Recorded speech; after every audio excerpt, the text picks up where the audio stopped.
I'm going to talk a little bit about this density of a substance homework, which you might have had to do because you didn't finish it during our warm-up time. So we have to remember that density is equal to mass divided by volume. This is a little practice doing that.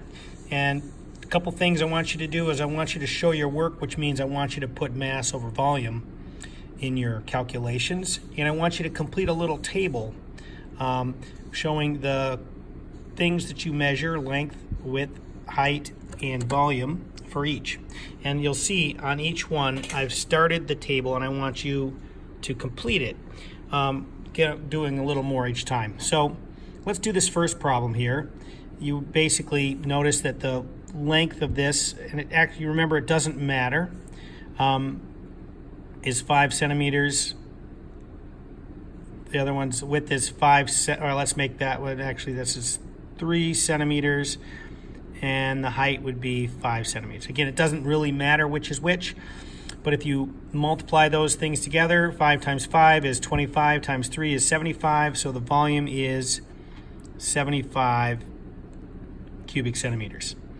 And then the diagram here is showing us that the mass is 150 grams, so we're going to put M over V, so we're putting 150 over 75, and that works out that we've shown our work, and it's 2 grams per cubic centimeter. Remember, we're using that per unit, and that's basically what you do here. You go through and you do as many of these as you can.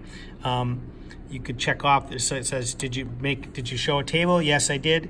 The table always has all 4 of these quantities in it: length, width, height, and volume. You don't have to write out those things. You can just use the single letter abbreviation. But here, for example, you have to put in volume on your own.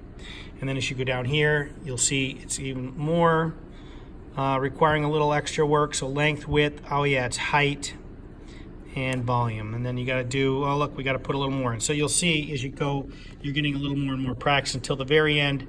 From scratch, you make your own little data table. And that's good practice because you always want to be able to organize your data, and you're not always going to be given a data table.